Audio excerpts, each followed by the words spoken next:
Uh, I'd be on board with the obstacle course. Maybe not so much a fight to the death. That did not go where I expected it to go. Me neither. No, not at all. So Oh it's been man, a couple weeks, right? it has been a couple weeks. I mean, it was hard to come back from Christy because she set such a high bar. Uh, Literally surpassed all our previous views from the videos. yeah, I haven't looked lately, but yes, it's solidly our best video yet.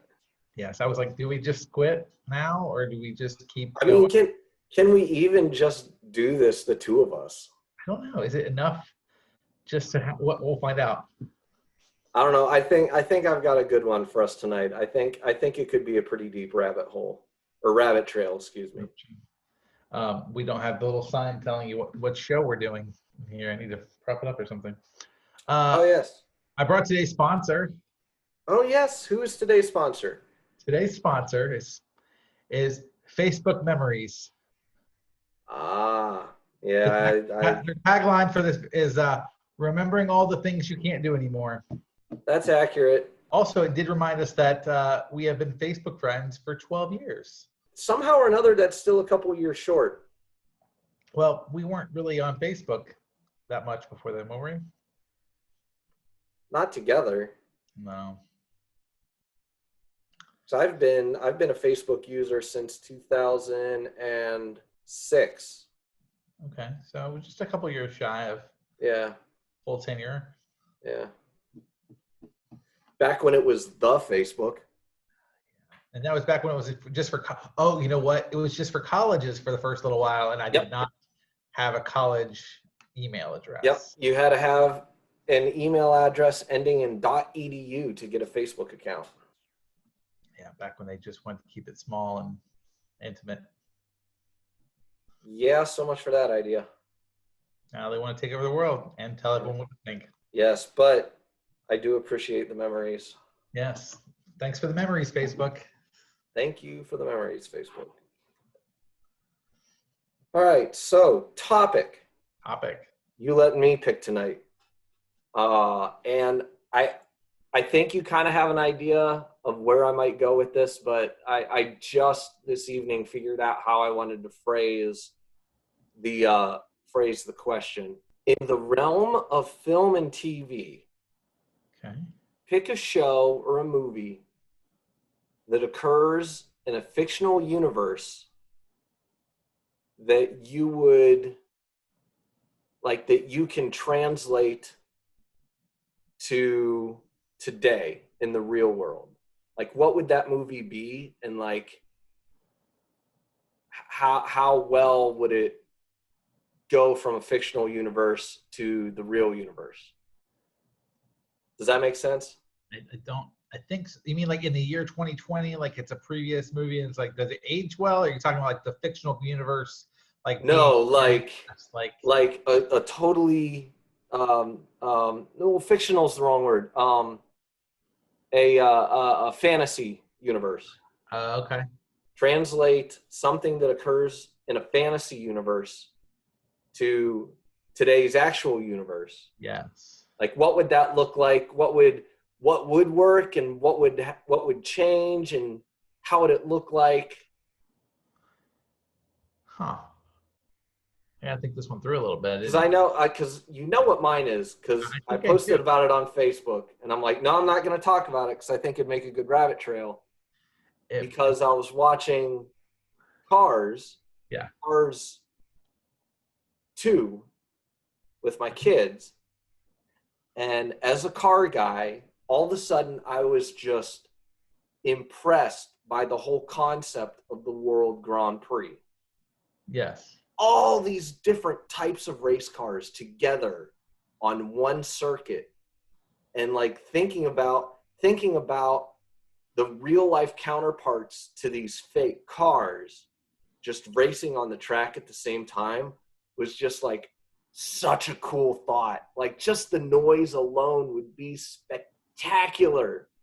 Having Formula One cars on the same track as NASCARs with World Rally cars and the World Endurance Championship cars, and Like, the GT cars, the noise would just be phenomenal as they just went barreling down the racetrack. That would be pretty intense. I mean, and especially if they were talking. They don't have to be talking. Okay. So I guess my question on that would be like, is there a certain car you think would have an advantage in the real world in all of those areas, or do you think it'd all be like, obviously they'll have their pros and cons. Right. And obviously it would cost a lot of money for one race team to take them across the world to all these different types of tracks and places, potentially.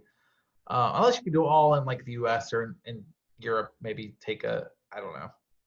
But which car do you think would have the best advantage? And I'm not, And that's the thing. I honestly don't know. Okay. Because if you really, like, in the Cars movie, one racetrack has all the elements. Like, it's got a rally portion, it's got a road course portion, it's got a high-speed portion in like one racetrack. Mm-hmm. But you practically couldn't do that. You'd have to break the World Grand Prix up into stages. Like, one race was at like a NASCAR super speedway track. Mm-hmm. The next race would be like a Formula One temporary street circuit. And then another race would be like at a GT car road course. And then you'd have a rally stage. And like, so many cars are like custom tailored for specific types of tracks. Like, every week you'd have one car that really just outshined everybody else. Yeah. And everyone else would just kind of be way off in the back, like struggling to keep up. Would you be able to switch out like your tires? Yes. or like, lift kits or whatever you need to do? Yeah. Alignment stuff. Yeah. I mean the World Rally Championship kind of already does that anyways. Like, they race on roads and they race on dirt and they race, a bunch of different places, and they'll switch out their suspensions in between races and stuff like that. So I'd let that go. And does it all end with a giant demolition derby? No. Oh, that'd be awesome. No. Then they all just break each other and see what's left. Well, most of these cars, they get, dinged once in the right spot and they all just go. It's true. It's true. I'm just thinking give Mater a chance, Yeah, trophy trucks. There we go. Trophy trucks. That would be your truck delegation. Or no, there is, what is the series called? There is a series in Europe where they race semi-trucks without the trailers. Okay. But they race semi-trucks. So I have a friend that I went to high school with who races lawnmowers. Hey, yep. So that's something. That is something. I'm just trying to get the yard cut. I'm not really trying to go fast, but it's pretty interesting. Oh, if I could cut my yard fast, I would. Yeah. Absolutely. So you're saying like a fictional world, how it would work. Are there any sci-fi movies or like Marvel universe where like you could somehow translate that into like actual events on an actual like Earth? Yeah, and I think the closest, so there was a TV show that got canceled. It was only one season. It wasn't great, but it was basically what would happen is the original premise of the show is better than what they actually came out with. I don't know if you saw it. I don't even remember the name of the show offhand. I have to look it up. But basically, the original premise was it was an insurance company that had to file claims after all of the superhero stuff got done destroying the city. I remember seeing promos for that show. Right? It looked hilarious. Yes. But then they changed it to a company that created like secret weapons and special weapons for the superheroes. And so the premise got lost because it wasn't as simple and funny. Does that make sense? Right. Like, I would love to see, like, I always wonder, like, Marvel, all this stuff happens and the office buildings collapse. Like, who goes and does, like, deals with, like, well, your policy lapsed last month for the insurance superhero coverage. So, like, that is hilarious to me, thinking from the insurance side of things. That's true, because like my homeowner's insurance specifically doesn't cover acts of God or What? acts of terrorism. Okay, so acts of God. If Thor broke your house, that would Uh-huh. be an act of God. If That would Captain be. America flew through your house, it would not be. Right. Now, if you threw a villain through your home, that might be a terrorist. Like, how do you file that claim, you know? Yeah, that's true. Thor would, oh yeah, you would just have to make sure that Thor wasn't the one that wrecked your house. I mean, Star-Lord's half God, so I'm not sure how that would apply. Well, I mean, and as far as like acts of war and terrorism and stuff like that, like at what point do these epic battles to save the world like cross into Mhm. a war? Well, are aliens terrorists? I mean, I'm not saying all aliens are terrorists, but I'm saying all terrorists are aliens. I'm just joking. Well, wait, but none of the. Now, I am not versed at all in any graphic novel universe whatsoever, but I'm pretty sure that none of those guys are classified as alien. Are they? The alien, the people, yeah. Well, the bad people from like that are trying to destroy the Earth, like Thanos. I mean, anyone from another planet is definitely an alien Are they on Earth. from different planets? Mhm. Or Star Lord's dad technically is a planet. Come again? His name is Ego, and he is a planet. He is a planet. Yes. Star Lord, Star Lord's dad, Ego. dad, is a planet. Yes. Who's his mom? Someone from Earth. Okay, you're going to have to explain to me how that works. So he takes the form of a human or of different beings to try to expand his world and universe, take over the universe basically by His dad. yeah. So that's in Guardians of the Galaxy 2. He actually has to fight his dad, at the who's trying to get him to help him take over the universe. I'm very quickly understanding why I could never get into graphic novels. Star Lord's dad is a planet who took a human form. So think of, so he's basically this godlike being who is creating his own world Uh-huh. around him basically. So does Star Lord have any of the properties of a planet? No, but of a god. He's like half god. Okay, he's what's that, demigod? Yeah, something like Yeah, that. okay. With a Walkman. Well, because he was taken from Earth in the 80s. So Oh, he had the technology. We have to get together and watch Guardians of the Galaxy 1 and 2. Um, he was no, because you are not going to enjoy the way I analyze that movie. I can tell you that right now. It's going to be a whole bunch of this for an hour and a half. That's okay. I enjoy dialoguing things.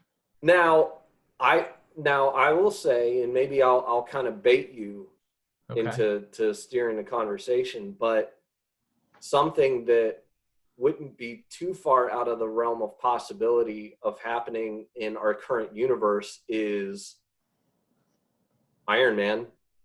Totally. Yeah, there. I think Elon Musk is like only this far removed from being a Tony Stark anyways. He just needs a super villain, and he's there, like legit there. I'm not entirely convinced that Elon Musk won't end up being the supervillain. Ah.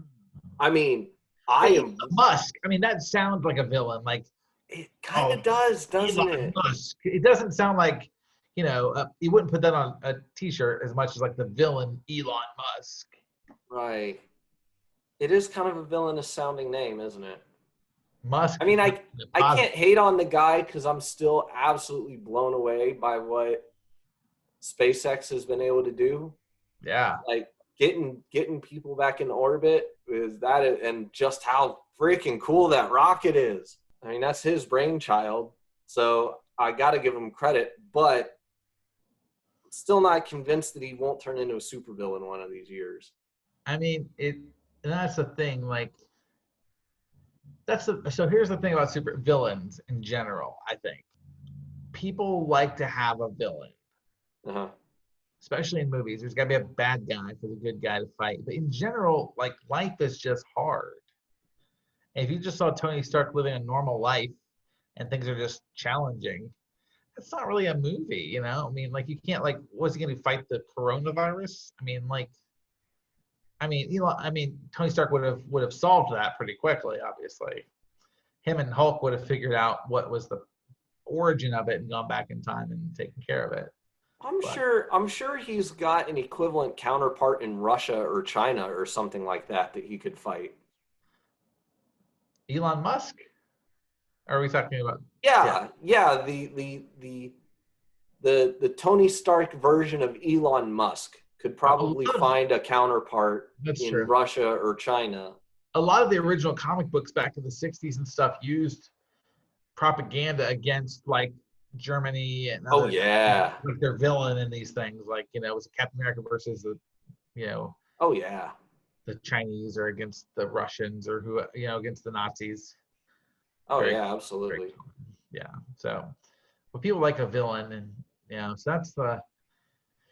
I mean, I think Iron Man definitely. I mean, they're creating the technology to be able to have these turbo powered jetpacks. I mean, have you seen some of the videos? People have been. It's just ridiculous. The technology that he uses is like almost there. Like to use that like for people. That's pretty cool. And exoskeletons. Yep. Oh yeah, totally. So that's there. That's real stuff. So I mean, I think that a lot of times, if you look back at like Dick Tracy and some of these Star Trek and a lot of these things, it creates the idea of technology that's not there yet, based on where things could be heading, and I think it pulls people's excitement to say, hey, we can do this. Just like all the moon, movies, videos about the moon and the movies and different things, you know, before we went to the moon, like it drew the attention of stuff. So yeah.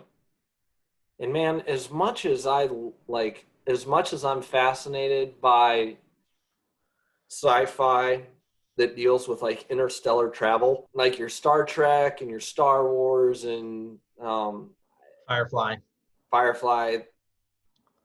like the distance, like space is big. And I mean, I don't care how cool your movie is or what type of cool, you know, fictional technology you have. Like currently, as we know physics, you can't go any faster than light speed.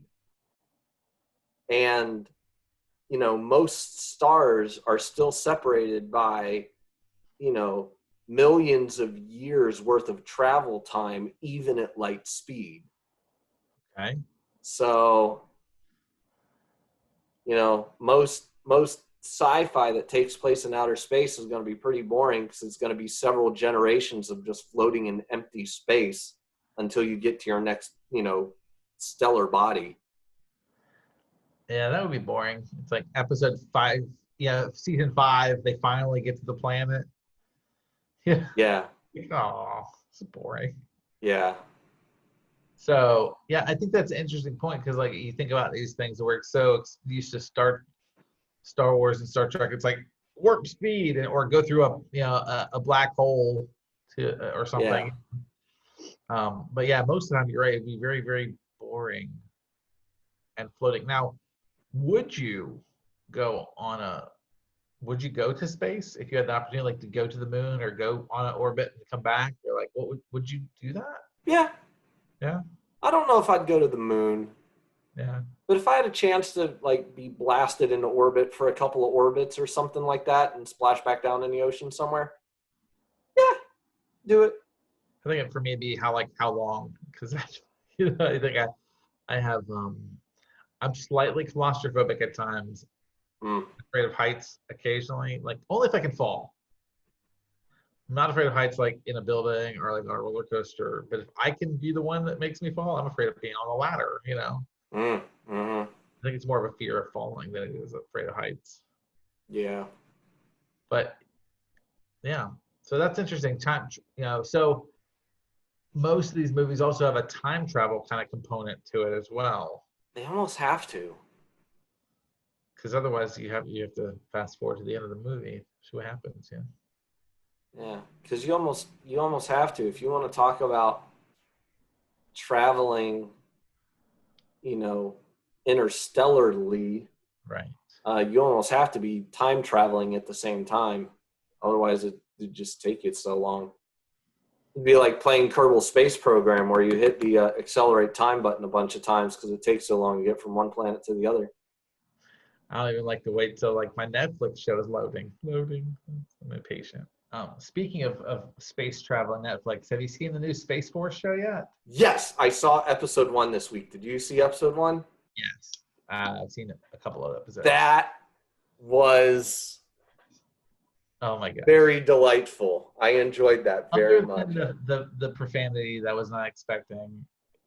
Yeah, I was surprised by that too. But I'm like, this is Netflix. But the premise is just so silly, and it's just I think the timing of them releasing it was perfect. Like they couldn't have got a better timing to release the show.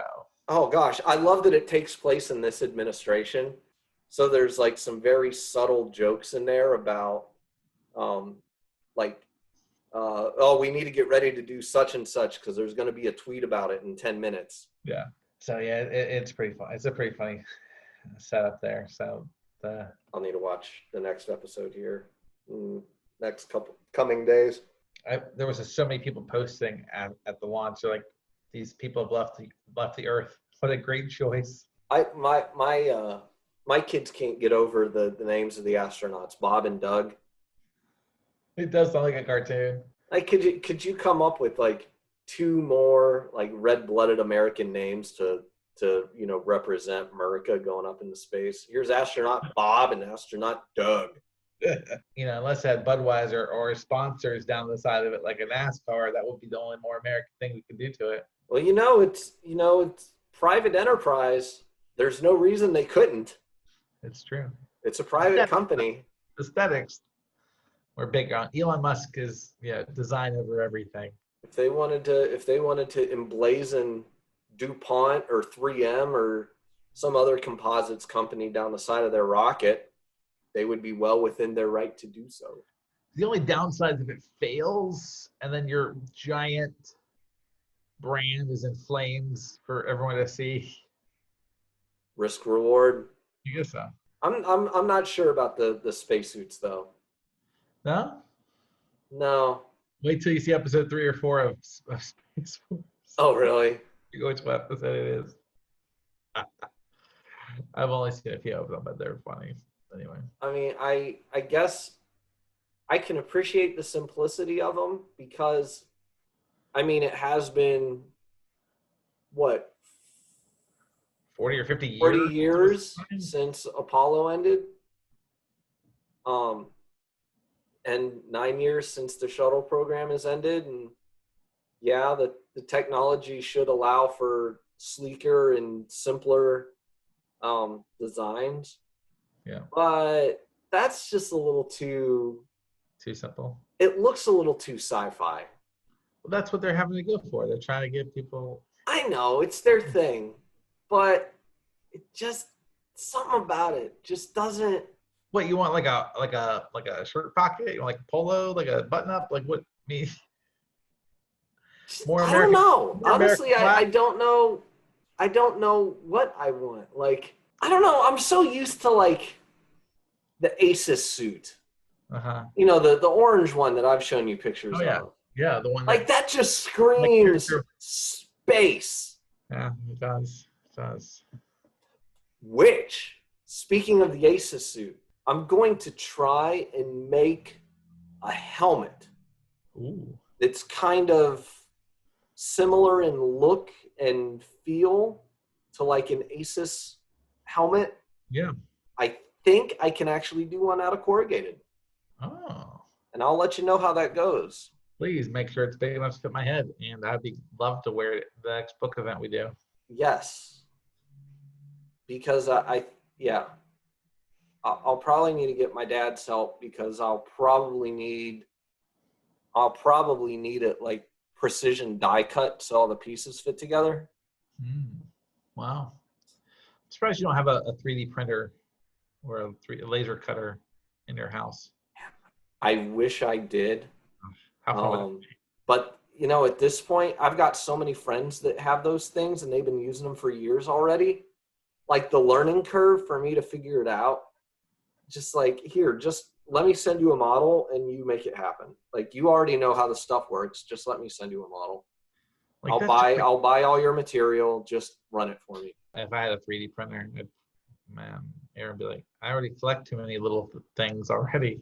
I have to like creating 3D pop vinyls of myself. Oh, gosh. Oh, that reminds me. And I can't talk about what it is because somebody who will see this video, cough, cough, my wife, cough, cough. I've got something up my sleeve. Can't tell her what it is. Oh, a surprise. Oh, yeah. Yeah, it's been, with the whole quarantine, it was hard to surprise my wife with things because I can either buy them on Amazon and she sees them coming, or I bought them at Aldi and that was like limited options because it's the one place I went every week. Yep. Look, honey, I got you a luggage cart. Exactly. That's pretty much the thought I put into it. Happy Mother's Day. I got you a collapsible plastic bookshelf. Yeah, that's about it. Or just go online and buy random things after searching for things she likes. Yeah, it was a rough Mother's Day for her. Now she's asking me what I want for Father's Day, and I just want to like go somewhere and do something. Yeah, really. I used to ask people, do you have big plans for Father's Day? And now it's like, we're going to my parents' house or we're going nowhere.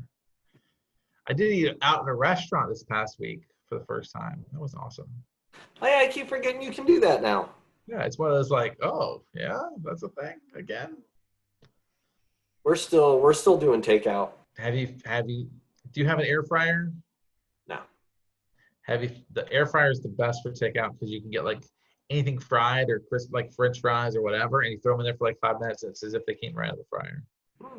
We've been using ours ever since the whole beginning of the quarantine thing. It's awesome. I haven't messed with one. I've wanted to try one, but we figured out a way to kind of hack our traditional oven to produce similar results. And I mean, we don't have a convection oven. That would help a lot. But like as you're baking things like French fries or, you know, chicken strips or something like that, what you do is you take a cookie sheet and you place an all metal cooling rack over the cookie sheet. And then whatever you're trying to bake, you put that over the cooling rack. Yes, it cooks it more evenly. Yeah, so it'll cook it from the, like, you don't get that mushy part that's been sitting on the bottom of the tray. Like, you get better circulation. I do that when I cook bacon in the oven. Put the bacon on bacon in the oven? Yeah. Oh man, that's the best. Before the air fryer, that's all I did. You did the exact same thing you're doing, but line the pan with aluminum foil so you can catch grease. Put the cooling rack on top, lay all the strips of bacon across that, and all the grease just drips down into it, and it cooks up crispy without being sitting in the bacon and the grease. I'll have to try that. It's totally worth it. So like, if I'm making a big breakfast, I'll throw the bacon on there while I get started, and then by the time I'm done, it's delicious. How long does it take to bake? It depends. I mean, it depends how thick your baking is and different things. But like, I put like 350 for like 20 minutes. I don't know. It's not that bad. Now the air fryer has a bacon button, and that's why I bought the whole thing, because it has a bacon button. It has a bacon button. And that's all I need in my life. That's it. Button, you can make bacon. Literally. I'm done. Good to go. And it's super crispy. Now I cut the bacon in half. Like, take the whole pack and just cut it in half so the strips fit in there better for what I have. I've got like a square one. Every appliance needs a bacon button. I agree. It's like, what are you making? Bacon. Done. Why is there a bacon button on my dishwasher? Well, it gets the grease off. Why is there one on my washing machine? Well, it gets the stains of grease out. Like, literally every appliance could benefit from a bacon button. It really could. Why are you driving the car? To get bacon. That's right. What else Every appliance could benefit from a bacon button. Blender. Bacon. Well, what would you do with it? Well, when you're fasting, you can't eat. So you just drink it. Bacon smoothies. Obviously, cook the bacon first. Yeah, obviously. Oh, that sounds so salty. I mean, or you can make your own gravy, bacon gravy. Ugh. Or get your baby, get your infant up there, get them addicted to bacon quickly. Fatten them up. Bacon baby food. That I can get on board with that. Yeah, baby bacon. Bacon baby food. Baby bacon. Yeah. Yeah. I mean, obviously, Kevin Bacon's success is half based on just his last name. This is true. Would you hire him if his name was Kevin Hot Dog? No, I would not. I would not put that on the movie poster. Mm-mm. Nope.